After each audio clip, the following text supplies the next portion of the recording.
이제 2부에 남아 계신 분들은 아마 선생님들, 고등학교 선생님들이 더 많으실 거란 생각이 듭니다. 선생님들 학교는 어떠신가요? 변화가 있으신가요? 평가, 수업, 기록? 사실 기록이래 봐야 1학년에 대한 공통과정에 대한 공통과목에 대한 기록인 거죠. 그래서 저는 오늘은 과거 얘기도 조금 하고 현재 얘기도 하고 미래 얘기도 하고 그렇게 조금 말씀을 좀 올릴 생각입니다. 앞서 4개의 사례를 보셨는데 사실은 이미 학습장에 대한 것은 이미 충분히 확장이 되어 있는 상태죠. 네. 여러 가지 경로를 통해서 배울 수 있는 공간의 확장성은 이미 커졌다라고 생각을 합니다. 특히나 오늘 주제했던 학교 하나 대학 이름만 치고 서울시에서 운영하고 있는 고교학점제 지원센터의 창에서 들어가 보면 무슨 과목을 언제 어떻게 몇 명 정도를 모집하고 있는지를 다 이미 볼 수 있는 상태고, 그리고 재작년까지만 해도 사실은 학습장이란 개념이 고등학교란 개념이 아주 강했죠. 100%였는데 작년부터는 이제 학교 밖 교육이 조금 더 늘어나기 시작을 했습니다. 그래서 서울시 교육청에서 승인한 학습장이라는 개념이 조금 더 늘어나서 세 군데가 운영이 되고 또 될 예정이라는 것도 알고 계실 겁니다. 그런데 밖에서 배울 수 있는 공간, 그리고 앞에서 보셨던 4개의 사례를 봤을 때 참 좋은 경험을 애들이 할 수 있다라는 거죠. 근데 그 경험은 학기당 할 수 있는 게 제한적인 부분이고 메인은 여전히 우리 학교에서 우리 학교 선생님과 해야 될 부분들이 많은 것이 현실입니다. 근데 작년을 돌이켜보면 어떤가요? 고교학점제가 도입이 되면서 여러 가지 얘기들이 나왔었는데, 고교학점제가 도입은 학교별로 시기는 좀 달랐지만 새로운 교육과정이 도입이 된 거였죠. 특히나 작년부터는 새로운 교육과정이 고등학교에는 고교학점제라는 것을 통해서 적용이 되었다라는 것도 너무나 잘 알고 계십니다. 그리고 그 고교학점제가 제대로 연착륙된다라는 개념이었죠. 네, 그렇게 부드럽게 이어질 수 있도록 저희는 2년 동안 이행 기간을 가졌는데, 그 이행 기간을 가졌던 단꿈은 그거였습니다. 교과서만 바뀌면 나머지 시스템은 그대로 연습을 했으니 2년 동안, 더군다나 최종고까지도 연습을 했으니 학생들이 들어오면 교과서만 바꾸면 우리가 충분히 잘 할 수 있겠지라는 생각이 했는데 어떠신가요?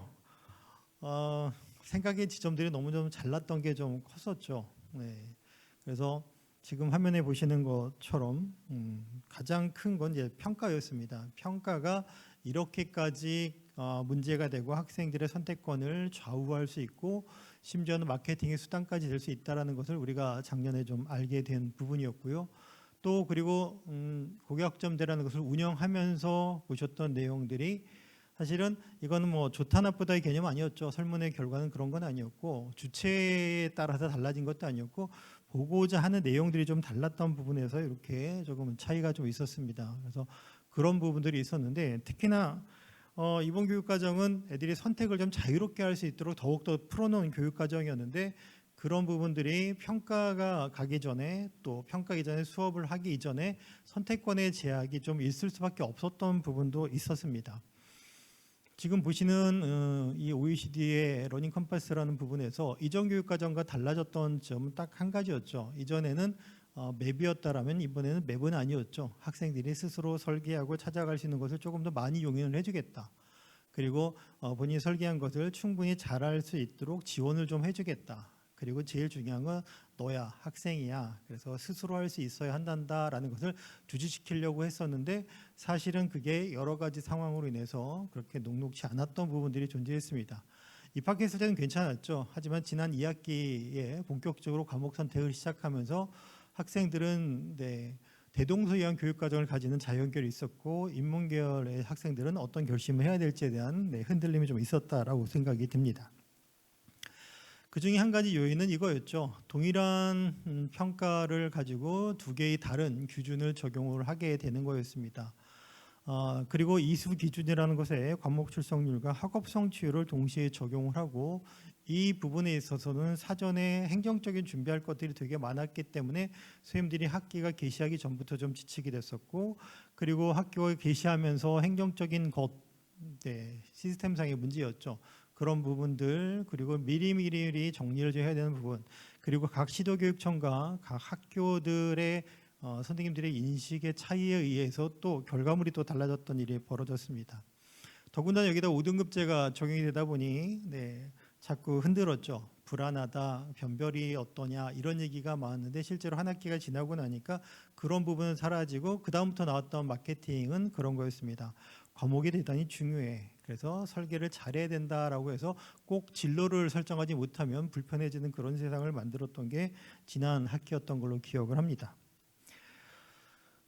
이전보다 등급을 낼 수 있는 과목은 훨씬 더 많아지긴 했죠. 지금 화면에 보시는 것처럼 의명 표시된 나머지 모든 것들은 등급과 그리고 성취도가 모두 다 대학에 제공되는 것이고 산출되는 것이었습니다. 그러다 보니까 대학도 혼선이 있었고 궁금한 게 많고 고등학교에서는 이 두 가지를 어떻게 잘 조화롭게 평가로 만들어낼 수 있느냐도 관건이었습니다. 물론 수업에 더 신경을 써야 했지만 그렇지 못했던 점도 있었죠. 뒤에서 다시 한번 짚어보도록 하겠습니다. 가장 큰 애로는 이거였습니다. 첫 번째, 학기가 개시가 됐을 때는 출결이나 뭐 이런 시스템상의 입력이나 이런 처리 부분의 문제가 조금 있었습니다. 그래서 제목에서 보시는 것처럼 평가 기록의 변화보다는 우선은 당장의 목전에 지근거리에 있는 산적한 문제들에 저희가 너무 신경을 쓸 수밖에 없었던 게 작년 1년이었습니다. 더군다나 예방지도를 미리 했어야 되고요. 중간중간 학생들한테 힘을 주는 정서지도도 했어야 됐고, 그리고 그럼에도 불구하고 만약에 도달하지 못했던 친구가 있다면 보충지도를 하게 되고, 그리고 출석이 부족한 애들은 추가 학습을 시켜야 되는 일이 벌어졌습니다.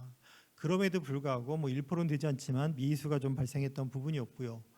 평가나 지도를 하기 위해서 계획을 세우면서 성취 기준 그리고 등급과 성취는 어떻게 바라볼 거냐, 구체적인 건 이런 거죠. 1등급의 A와 1등급의 C는 어떻게 이걸 해석할 수 있을까? 그러면 나는 어떻게 수업을 설계하는 게 맞을 것인가? 그럼 평가는 어떻게 할 것이냐라는 부분이었는데 이거에 대한 온도차가 사실은 대단히 컸습니다. 이따 뒤에서 사례 한번 보도록 하겠습니다. 그리고 동점자가 많이 양산이 될 거라는 것 때문에 동점자 처리에 대한 걸 어떻게 할 거냐라는 것도 고민을 많이 했고요. 그리고 만점은 많이 나오면 좋겠다, 5, 1등급이 있으면 좋겠다라는 또 반사적인 걸 노리는 관리자 중심이었죠. 그런 부분들도 좀 있었습니다.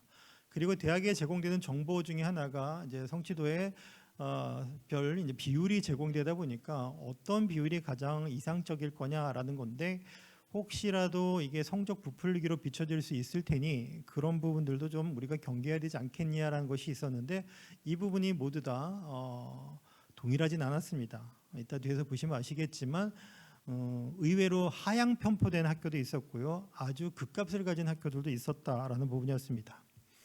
그리고 분할 점수에 대한 이해 차이도 또 컸습니다. 지역에 있는 선생님들과 수도권에 있는 선생님들의 차이가 컸고, 또 지역마다 학교마다 좀 차이가 컸습니다. 그래서 단순한 지표상으로 본다면 추정을 쓰는 학교와 그리고 여전히 고정을 쓰는 학교들의 차이가 좀 커서, 고정을 쓰는 학교들은 대거 1등급에도 불구하고 2등급에도 불구하고 A, B는커녕 C도 못 맞지 않는 그런 일이 벌어졌던 과목들도 존재했습니다. 그리고 수행평가가 대학에 제공된다고 하니 비율뿐만이 아니라 특히나 우리는 장명소 같은 느낌이 좀 있었죠. 1학기 때는 이 수행평가 영역명을 어떻게 만들어야 되느냐, 심지어 이걸 컨설팅을 받는 학교들도 있었습니다. 그래서 수행평가의 컨설팅을 받아서 어떻게 설계할지, 물론 받아야 될 학교들이 있었습니다. 왜냐하면 재작년까지만 해도 거기에 나이스에 입력해놓은 거 기억나시죠? 수행평가 1, 수행평가 2 이런 학교들도 있었습니다. 그런데 당연히 그런 거 신경 쓸 수밖에 없는 것이고, 세특은 우선은 아직은 크게 변화는 없는 것 같습니다. 다만 고민을 하고 계신 것 같습니다. 다만 작년에 벌어졌던 일은 분량 때문에 중간에 혼선이 좀 있었고 9월 25일자로 인해서 어쨌든 교통정리가 좀 되긴 했지만 학교의 혼선은 불가피했다라는 게 작년이었던 것 같습니다. 이게 9월 25일자 나왔던 내용들이었죠. 조금 유연하게 좀 하세요라는 건데, 사실은 본질의 핵심은 그거였습니다. 조금 쉽게 가셔도 됩니다. 다만 책임을 누가 집니까? 학교가 지시면 됩니다라는 걸로 최성보에 대한 것이 변화가 이렇게 흘러가게 되었습니다. 처음에는 시도교육청도 교육부도 관심을 가지고 있었지만 이때 9월 25일 날 그리고 9월 26일 공유된 공문에 따르면 네, 학교에서 책임지세요. 모든 것은 학교에서 정할 수 있습니다. 그래서 학업 성적 관리의 심의를 받으면 모든 것들은 편하게 할 수 있습니다. 그래서 이제는 성취율에 대한 부분이 조금 많이 가벼워지게 된 거죠. 특히나 올해 1학년들은 이제 더 이상 고민할 필요가 없죠. 행정 예고가 된 걸 통한다면 이제는 성취율은 됐고 이제부터는 이제 출석률만 신경 쓰면 되는 일이 벌어지게 되었습니다. 결과적으로 1학기 때 보면 아직은 2학기 거는 발표가 안 됐는데요. 보시면 이렇습니다. 시교육청별로 보면 미도달의 온도차는 되게 컸습니다. 특히나 중간에 전출입이 있는 학생들을 비교해 봤을 때 인지의 차이점이 되게 컸습니다. 그 학교들에 대해서 다시 원래 원조교였죠. 전출교에 문의를 했을 때 전출교에서 의아한 답변을 듣는 학교들도 좀 있게 되는 이런 일이 벌어졌습니다. 그래서 각 시도별로 미도달한 비율 차이는 어마어마하게 차이가 났습니다. 심지어는 5배 이상 차이 나는 일이 벌어졌지만 이것을 추가 학습 그리고 보충 지도를 하니 학생들은 다 모두 1% 이하로 떨어졌습니다. 제주도만 1%, 강원도도 1.1%긴 하죠. 그래서 1%대 이 정도가 있고 나머지는 다 그쪽 아래로 떨어지는 미수 비율을 가지게 됐습니다. 이 친구들은 사실은 연락 두절인 거죠. 오지 않는 친구들. 그냥 동영상을 시청하는 것도 가능하다고 열어줬는데도 불구하고 그게 해결되지 않았던 친구들이 이 정도의 비율이 존재했습니다. 아직은 큰 산은 아니에요. 근데 지금 이렇게 1년, 2년, 3년을 보내고 났을 때 그럼 이 친구들이 쌓여서 유급과 또는 졸업을 못하는 상황이 벌어졌을 때 이 친구들을 어떻게 처리할 거에 대한 문제가 이제는 조금 더 구체적으로 나올 때가 됐다라고 생각이 듭니다. 이게 정리가 돼야 학교에서는 조금 더 이 친구들을 어떻게 해결할 수 있을지를 고민하게 될 거고 자퇴가 아니라 끝까지 데리고 간다든지 이런 방식들에 대한 것들을 해야 될 텐데 논의는 되고 있습니다. 근데 아직은 주체가 조금 그래서 그런 걸로 알고 있습니다. 앞서 말씀드린 것처럼 행정 예고가 되어 있죠. 1학년에서 배우는 공통 과목 같은 경우에는 아직은 출석률과 학업 성취를 반영하지만 선택 과목, 일선, 진선, 일부 과목의 융선 같은 경우에는 이제 출석률만 반영하는 걸로 바꿨습니다. 그러니까 예방지도, 그리고 추가 학습, 보충지대가 이제 2학년 진급한 친구들부터는 조금 더 수월한 점이 학교에서는 다행이라고 생각을 합니다. 창체는 출석률만 반영하는데 실제로 이 부분은 3분의 2이기 때문에 2학년까지만 점검을 하면 나머지는 충분히 충족이 가능한 거고 처음에 버전대로 특교 대상자는 별도의 기준을 적용할 수 있다는 부분은 여전히 유효하다라고 보시면 될 것 같습니다. 그래서 최성부에 대한 부담은 좀 줄어들었다. 하지만 여전히 우리가 신경 써야 될 부분은 출석률이구나라는 부분입니다. 다행이긴 하죠. 그리고 학생들의 고등학교를 바라보는 시각과 그리고 고등학교를 선택하는 기준이 조금 달라지긴 했습니다.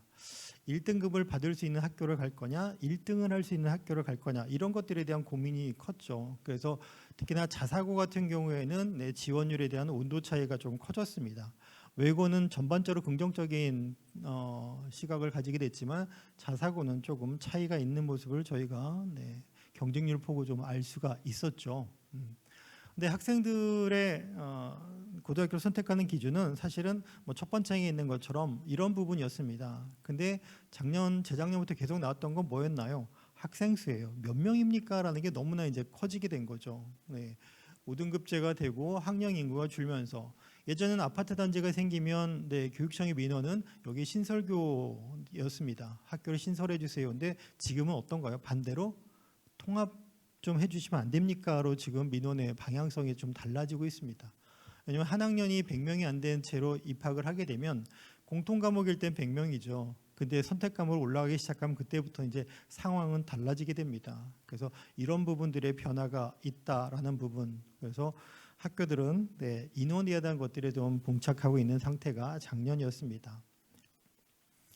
그리고 또 한 가지는 이제 등급제가 5등급제로 변하게 되면서 이게 변별력이 없을 거라는 생각을 많이 했습니다. 근데 한 학기가 지나고 나니 변별력 문제는 이제 사라지게 됐죠. 왜냐하면 2개의 교육청과 실제로는 3개였죠. 전북까지 치고 그리고 이제 경기도의 진협까지 하면 전체적인 1학년 1학기에 대한 분포를 가지고 이 정도는 변별력을 가지고 있다는 것을 서로 확인을 하게 됐습니다. 지금 화면에 보이시는 거는 이제 서울시 교육청의 자료입니다. 서울시교육청에 있는 1학년입니다. 뭐 특목고나 자사까지 다 포함한 전체 58,000명에 대해서 봤을 때 가장 1등급 비율이 높은 지역은 강서 양천이었고 평균적으로는 1.72. 그러니까 여기는 전 과목입니다. 그러니까 국어, 수학, 영어, 통사, 통과뿐만이 아니라 한국사 그리고 그 외에 등급이 나오는 과목들 1학년 때 개설한 학교들이 있겠죠. 뭐 예를 들면 정보라든지 그런 학교들은 다 모두 다 있으면 다 등급을 처리했을 때 나올 수 있는 비율이 이 정도였습니다. 그러면 2학기 때 그리고 2학년 진급하면 다시 말씀드리면 지금 보이는 이 1.7이라는 수치는 이제 맥시멈 수치죠. 이제 더 이상 이걸 초과할 수 없습니다가 되는 겁니다. 부산 지역도 보면 서울보다는 조금 많은 편이겠지만 그래도 처음에 했던 한간에 얘기가 됐던 그런 세칭 3%, 5% 뭐 이런 것들보다는 완전히 작은 수치라는 것들이 있었고요. 그리고 지역들마다 조금 더 부지런하게 움직인 지역도 있습니다. 서울 시내 안에서도 관심이 높은 지역은 교장 선생님들끼리 모여서 얘기를 해봤을 때 2%가 넘지 않는 것들을 대부분 확인을 했다라는 부분이고 여전히 올해도 5, 1등급이 없는 학교가 서울 시내에도 여전히 존재합니다. 그래서 변별력의 문제가 아니라 신뢰도의 문제로 이제 변하게 됐다는 건 이미 우리가 충분히 확인했습니다. 그런데 앞서 말씀드렸던 것처럼 동일한 시험을 보고 나서 두 개의 기준으로 평가한다는 것 자체가 조금 이제 불편했었죠. 지금 보시는 거는 학교 알림이에 공시되어 있는 공통수학 1학기 때 과목이었죠. 1학기 때 과목의 학업 성취도 A, B, C, D, E에 대한 성취도별 비율을 조금 표시를 한번 해봤습니다. 그리고 거기에 있는 꺾은선 그래프가 있죠. 얘는 평균입니다. 이 과목들의 평균을 보면 낮으면 60점대, 높으면 80점 초반까지 있는 그런 분포를 보였는데 한번 추측을 한번 해보시겠습니까, 선생님들? 여기 보시면 6개의 학교가 있는데 4개는 서울 시내고요, 2개는 지역입니다. 그리고 이 중에 절반은 사립이고요, 절반은 공립입니다. 이 중에 또 일부는 사교육이 근접해 있는 학교고요, 또 절반은 또 그렇지 않은 학교고요. 또 이 중에 또 일부는 자사고입니다. 그럼 이렇게 여러 개의 채널을 두고 이제 제가 6개를 픽을 한번 해봤습니다. 그리고 수능 성적과도 연결지어 보긴 했습니다. 수능 성적도 만점짜리에 대한 것들도 뭐 한번 생각을 한번 해봐서 이제 6개를 픽을 해봤는데요. 어떤가요, 선생님? 가나다라, 마바 이렇게 6개의 고등학교가 있는데 느낌이 오시나요? 아, 저기는 가는 어느 지역의 어느 유형의 학교일 것 같아라는 것. 뭐 예를 들면 바 학교 같은 경우에는 D의 비율이 되게 높죠. 우리가 보통 상향 편포가 돼서 A가 좀 많고 B는 더욱더 많고 뭐 이런 모습들을 상상을 했는데 그런 것들은 비슷한 경향성을 가졌습니다. 그런데 낙타처럼 이렇게 쌍봉을 가지는 그래프가 보여진 지역도 있었고 나 학교를 보면 어떻습니까? D, E는 존재하지 않습니다. A만 90%인 학교가 있고 이렇습니다. 그러면 각 시도교육청마다 장학 지도를 하기 위해서 전체적인 분포 그리고 A의 비율들에 대한 것을 사전에 고지를 했고 그리고 학기가 마치고 난 다음에 이제 정리를 해서 데이터를 가지고 있는데 2학기에 이제 이런 일들이 또 행정 예고가 되면서 그분이 아직은 이제 시행되고 있지 않습니다. 그러면 대학 입장에서 이제 좀 불편해질 수 있겠죠. 이렇게 된다라면 성취도만 가지고 평가한다라는 대학이 생기고 있죠. 이미 발표한 대학도 있고 그랬을 때는 이 학교는 그럼 그 전형인 적합한 건가 뭐 이렇게 생각해 볼 수 있다가 되는 겁니다. 그렇죠? 그 학교에 이제 두 번째 유형에 본다라면 우리는 성취도만 볼 거야. 그럼 나 학교는 어떻게 될까? 가나다라가 사실은 인서울입니다. 그리고 마와바가 지역입니다. 지역이고요. 그리고 가와나가 강남권이고요. 다와라가 강북권입니다. 그리고 여기서 나는 자사고입니다.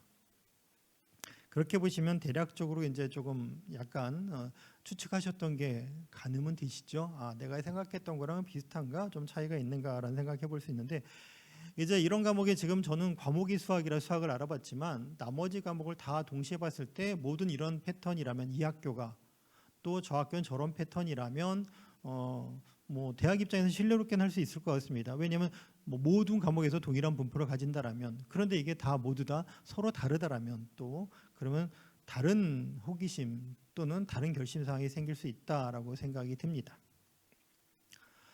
또 과목 선택권이 확대되느냐, 학기마다 하니까 과목 선택권이 많이 확대가 될 수 있고 과목이 늘어났죠. 실제로는 조금 늘어났습니다. 1.5배 정도 늘어났는데, 그러면 늘어났습니까? 그러면 소인수 과목을 이제 이전 교육과정, 현재 고3 진급한 애들까지는 소인수 과목에 대해서도 대단히 관심 많이 가졌죠.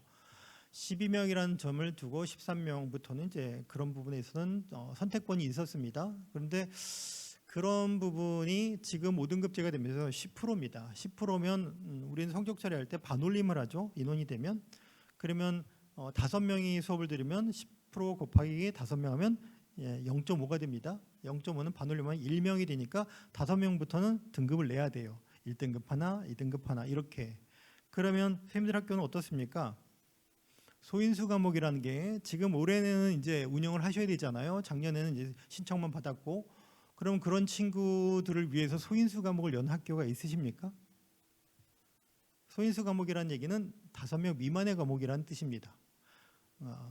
그렇죠. 그러면 개설이 가능하십니까? 라는 거죠. 그럼 대학 입장에서 보면 이제 소인수 과목은 사라지게 되는 게 이번 교육과정 애들 2028부터는 그렇게 되겠지요. 네. 또 한 가지는 이런 부분의 선택권은 어떠십니까? 라는 부분입니다. 네, 대교육에서 물론 먼저 교육부가 이제 공문을 시행한 게 선행이었죠. 공문을 시행하고 난 다음에 대학에서 필요한 것을 공유했으면 좋겠습니다라고 해서 이렇게 모집 단위별로 또는 대학별로 필요한 과목들에 대한 것을 제시를 좀 해줬습니다. 선생님들 생각 어떻습니까? 이렇게 제시한 것에 대해서는 긍정적인가요? 부정적인가요? 아니면 그럴 수 있다라고 생각하십니까? 여러 가지 시사점이 있다라고 생각하는데요. 첫 번째는 우선은 과목을 여러 개 나열한 학교가 있고요. 교대나 서강대처럼 과목을 전혀 제시하지 않은 학교도 있습니다. 그러면 선생님들 학교에서는 과목 개설을 어느 수위로 하십니까? 라는 문제가 있는 거죠. 만약에 11개, 12개의 과목을 제시했던 학교들 같은 경우에는 4학점으로 운영했을 때 가능할 거냐라는 부분, 그러면 3학점으로 해야 되느냐라는 부분, 이런 부분들에 대한 고민이 좀 있었죠. 네. 그러면 이제 각각의 이제 딜레마가 생기는 겁니다. 학습을 충분히 할 수 있을 것이냐, 과목 선택을 다양할 수 있을 것이냐. 그러면 그 부분은 깊게 배울 수 있지만 다른 과목들은 또 못 배우는 일이 벌어질 수 있지 않겠느냐. 물론 일부 자연계열 모집단입니다. 인문계열은 그런 걸 제시한 학교가 없죠. 자연계열에서는 그렇게 제시를 했었죠. 그러면 그 친구들이 그러면 수학과 과학을 잔뜩 듣고 나면 4학점으로 듣고 나면 나머지 과목들도 눈금이 똑같아야 되니까 당연히 4학점으로 설계가 됐을 텐데, 그러면 들을 수 있는 과목의 범위는 국어, 수학, 영어를 합쳐서 한국사를 빼고 난 81학점 범위 안에서 선택해야 되는데, 이럴 때는 이 친구들이 수학과 과학은 잔뜩 배웠지만 사회도 배우면 좋을 텐데, 국어를 배워야 나중에 우리 대학 와서 연구가 가능할 텐데, 이런 생각할 텐데 그런 부분을 어떻게 충족할 거냐가 될 것이고, 3학점으로 하게 되면 또다시 선택은 다 해서 골고루 들을 수 있긴 하지만 원래 설계되어 있는 교과서 분량은 4학점이었는데 3학점이 된다라면 얘들은 활동을 언제 하지? 그리고 수업이 연계되는 부분이 있죠. 학교 자율적 교육과정에서 과목끼리 좀 연계해서 좀 평가하고 학습을 하고 싶은데 그게 학기 중에 가능할까? 이런 생각들도 하게 됩니다. 그래서 이게 안내의 기능이 충분히 가고 있지만 이게 자칫 잘못하면 양날의 검이 될 수 있다라는 생각도 하고, 물론 학교들마다 제시된 거에 대한 정도의 차이는 있긴 하지만 이런 부분들에 있어서는 미니멈이 아니라 맥시멈으로 접근하셨잖아요. 과목을 개설하실 때. 그렇죠. 최대한 덮을 수 있는 크기를 덮어서 하다 보니까 4학점 운영 학교들보다는 3학점 운영 학교들이 조금 더 많아지는 그런 현상이 좀 벌어지게 되었다라는 점도 평가 관련해서 있었습니다. 또 한 가지는 자퇴의 길도 할 수밖에 없겠죠. 자퇴가 많아진다. 상대적으로 5등급제가 되면 성적에 대한 박탈감이 심해질 수 있으니 이게 자퇴가 많아지지 않겠느냐라는 부분인데, 실제로는 그 친구들이 고등학교 와서 받는 등급에 대한 박탈감보다는 고등학교 들어와서 이제 기말고사 한 학기가 끝나고 나서 생기는 박탈감보다는 우선 처음 중간고사에 느끼는 박탈감이 좀 커요. 물론 일반화일 수는 없겠지만 저희 지역 저희 학교를 본다라면 그렇다고 생각합니다. 왜냐하면 중학교 때는 다 무수통 미흡이라서 A를 받던 친구들이 왔을 때 9등급제에서도 그렇고 뭐 5등급제에서 마찬가지로 1등급을 받을 수 없는 애들이 너무나 많습니다. 대부분 1등을 못 받습니다.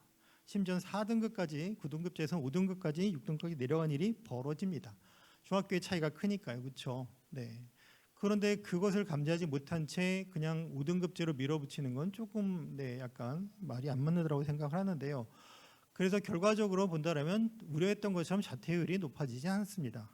그러면 상반기끼리 비교해 봤을 때 인원이 좀 줄었다라고 볼 수 있겠죠. 물론 학력 인구가 감소된 걸 생각하면 단순히 인원 비교는 어려울 수 있겠지만 오른쪽에 있는 표를 보시면 비율을 보면 비율상으로 준 것도 눈에 보이시죠. 그렇죠? 그래서 1학년들이 고교학점제가 적용됨으로 인해서 자퇴가 늘어났다라고 보기에는 어렵다라는 거죠. 실제로 수치도 그렇고 그리고 그 사유들도 인정하기는 좀 어려운 거죠.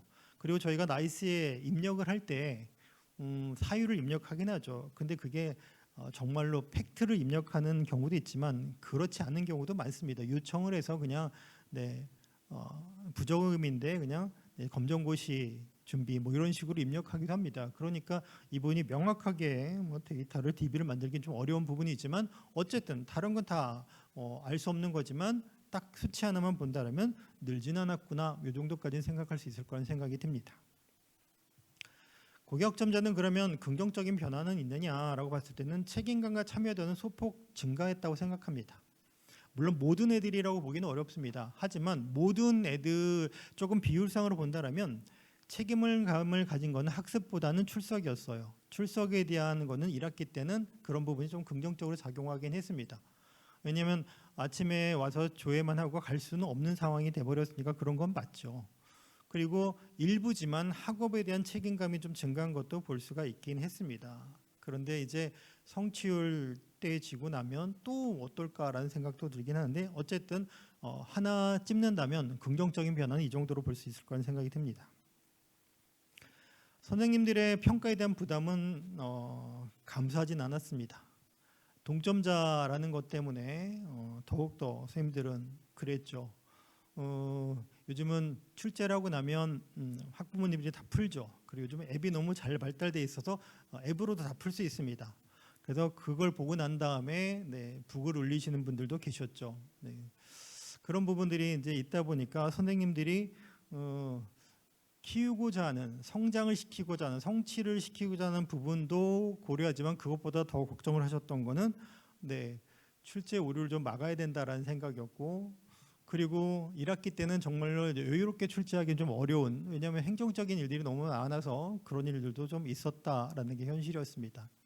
또한 선원 수령 평가가 약간 이동하는 모습이 좀 보였죠. 선원 수령 평가에 대한 책임 소재가 지필고사에서 할 때는 조금 더 강하게 묻게 되는 것이고 감사 같은 데서 하지만 수행평가에서는 조금 더 자유롭고 보강기간이 조금 더 짧죠. 1년 이내니까 1년이죠. 우리가 학교마다 정할 수 있긴 하지만 대부분 1년 정도 정해놓고 있는데 그런 거 생각할 때 좀 이렇게 유연해진 부분이 있는데 걔도 어떻게 디펜스를 할 거냐에 따라서 문제가 있었던 걸로 생각이 됩니다.